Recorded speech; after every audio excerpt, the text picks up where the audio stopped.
ஹாய்ங்க, எல்லாத்துக்கும் வணக்கம். இன்றைக்கி டே 36ஓட டயட் சார்ட் பார்க்குறக்கு முன்னாடி இன்றைக்கி என்ன வெயிட்டுன்னு பார்த்துடலாங்க. 58.6. நேற்றுக்கு இன்றைக்கி 100 கிராம் ஏறி இருக்குங்க.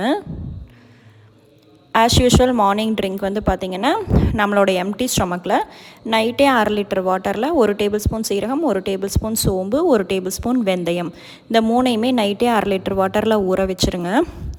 மார்னிங் தூங்கி எந்திரிச்சதி ஜஸ்ட் 5 நிமிஷம் கொதிக்க விட்டு குடிச்சிக்கலாங்க.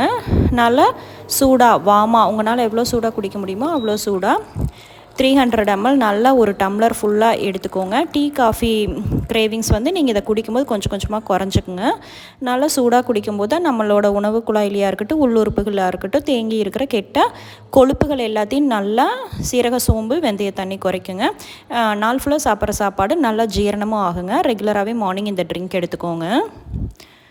அடுத்து வந்து நம்மளோட ரொம்ப நாளாக நம்மளோட உடலில் வந்து தேங்கி இருக்கிற கெட்ட கொழுப்புகளை வந்து குறைக்கிறதுக்கு வந்து இந்த நெல்லிக்காய் ஜூஸ் சூப்பராக உதவுங்க. ஒருத்தருக்கு ஒரு நெல்லிக்காய் எடுத்துகிட்டு கருவேப்பில் தலை சேர்த்திக்கோங்க. கருவேப்பில் வந்துட்டு எதிர்ப்பு சக்தி அதிகங்க, ஹேர் க்ரோத்துக்கு நல்லாயிருக்கும், கெட்ட கொலஸ்ட்ராலையும் குறைக்கும். இஞ்சி சேர்த்து இந்த மாதிரி நெல்லிக்காய் ஜூஸ் எடுத்துக்கலாங்க. வாரத்தில் ஒரு 4 நாளைக்கு நெல்லிக்காய் ஜூஸ் தாராளமாக எடுத்துக்கலாம்.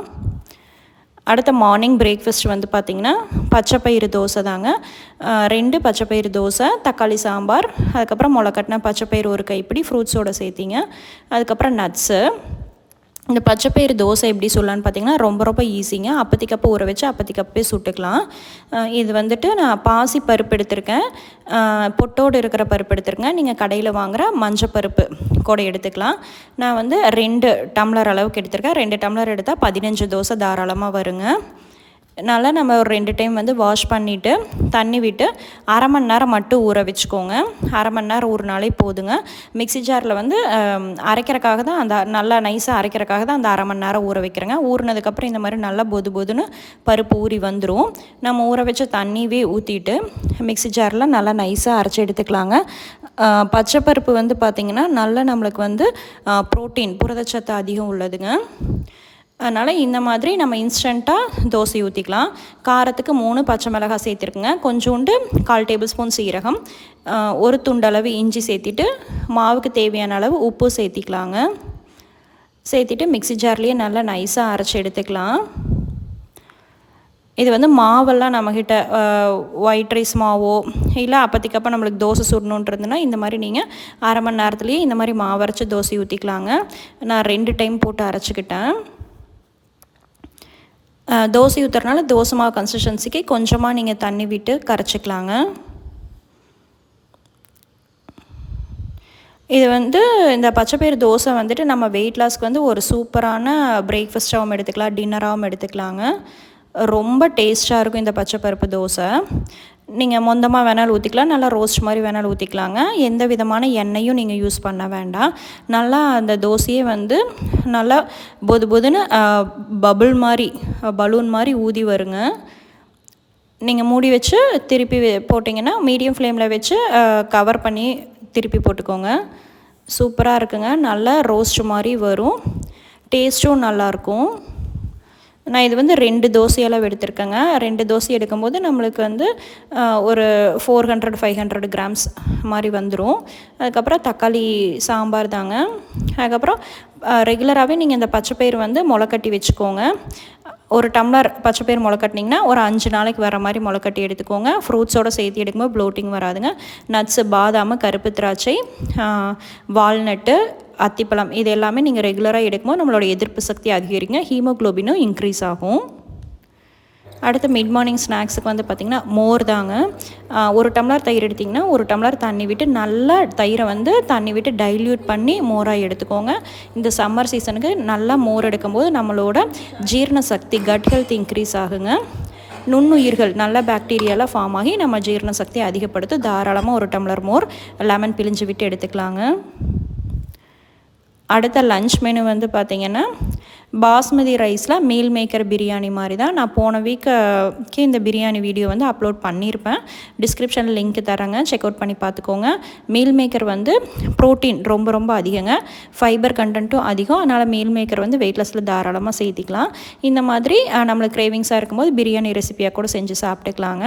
அதுக்கப்புறம் முட்டை வந்துட்டு மஞ்சத்தூள், உப்பு, மிளகாத்தூள் மட்டும் போட்டு லைட்டாக ஃப்ரை பண்ணி எடுத்தது தாங்க ஆனியன் ரைத்தா. இந்த மாதிரி வீக்லி ஒன்ஸ் கூட நீங்கள் லன்ச் மெனு வந்து அளவுகள் மட்டும் ஒரு 150 கிராம் மட்டும் ரைஸ் எடுத்துக்கோங்க. அடுத்த ஈவினிங் ஸ்நாக்ஸுக்கு வந்து எப்பவும் போல் பிளாக் காஃபி தாங்க. நீங்கள் வந்துட்டு ஆவாரம்பூ டீ இருந்தால் எடுத்துக்கலாம், க்ரீன் டீ இருந்தால் எடுத்துக்கலாம், சுக்குமல்லி காஃபி இருந்தாலும் எடுத்துக்கலாம். இந்த மாதிரி பிளாக் காஃபி வந்து நம்ம தாராளமாக எடுத்துக்கலாங்க. அதில் வந்து நீங்கள் கஃபைன் கண்டென்ட் இல்லாத எந்த காஃபி தூள் வேணாலும் யூஸ் பண்ணிக்கலாம். நம்மளோட ஜீரண சக்தி அதிகரிக்குங்க. எந்த விதமான சுகரும் ஆட் பண்ண வேண்டாம். ப்ரௌன் சுகரோ கட்டி வெல்லமோ கருப்பட்டி எதுவுமே யூஸ் பண்ணாமல் லெமன் பிழிஞ்சு விட்டு எடுத்துக்கோங்க, டேஸ்ட்டும் நல்லாயிருக்கும். அதுக்கப்புறம் ஒரு கப் அளவு சுண்டலுங்க. சுண்டல் வந்து தாளிக்காமல் சும்மா வேக வச்சு எடுத்தது தான். இந்த மாதிரி பிளாக் காஃபியோட சுண்டல் சாப்பிடும்போது நம்மளுக்கு ஈவினிங் டைமில் அந்த நெஞ்ச கரிப்பெலாம் இருக்காதுங்க, ப்ளோட்டிங்கும் வராது. அளவுகள் மட்டும் ஒரு கைப்பிடி மட்டும் சுண்டல் எடுத்துக்கோங்க. அடுத்த நைட்டு டின்னருக்கு வந்து பார்த்திங்கன்னா நார்மலான அரிசி கருப்பு உளுந்து சேர்த்துன மாவில் தான் தோசைங்க. ஒரே ஒரு முட்டை தோசை மட்டும்தான். நைட்டுக்கு வந்து எப்போயாவது உங்களுக்கு தோசை சாப்பிட்ணுன்னு இருந்துச்சுன்னா இந்த மாதிரி முட்டை தோசை மட்டும் ஒன்று 6 to 7 எடுத்துருங்க. கண்டிப்பாக நீங்கள் நைட் டின்னர் மட்டும் 6 to 7 எடுத்திங்கனாவே நல்லா வெயிட் லாஸ் வந்து வித்தியாசம் தெரியுங்க. வயிறெல்லாம் கும்முன்னு இருக்காது. அதனால் கண்டிப்பாக நீங்கள் வந்துட்டு 6 to 7 நைட் சாப்பாடு எடுத்துங்க. சூரியன் வந்து நம்மளுக்கு மறையுது அப்படின்னாலே ஜீரண சக்தி கம்மியாயிருங்க.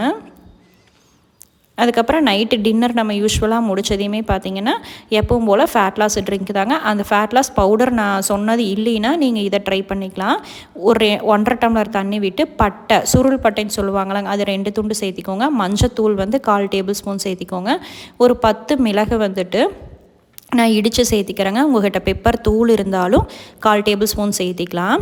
இந்த நான் ஃபேட் லாஸ் பவுடர் சொன்னது உங்களால் அரைக்க முடியல, இல்லை தீந்துருச்சு அப்படின்னா இந்த மாதிரி ஃபேட் லாஸ் ட்ரிங்க் எடுத்துக்கோங்க. சுருள் பட்டையிலேயே வந்து நல்ல நம்மளோட கெட்ட கொழுப்பு, ரொம்ப நாளாக உடம்புல தேங்கிற கெட்ட கொழுப்பை குறைக்கிற சக்தி அந்த சுருள் பட்டைக்கு இருக்குங்க.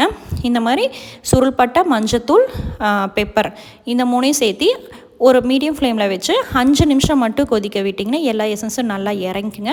நல்லா சூடாக வாமாக குடிக்கும்போது நம்மளோட கொலஸ்ட்ரால் வந்து நல்லா குறைங்க. பெல்லி ஃபேட்டு தொப்பையும் நல்லா குறைக்கிறதுக்கு யூஸ் ஆகும். இந்த மாதிரி வேணால் நீங்கள் ஃபேட் லாஸ் ட்ரிங்க் ட்ரை பண்ணிக்கோங்க. நாளைக்கு பார்க்கலாங்க. தேங்க்ஸ் ஃபார் வாட்சிங். Bye by.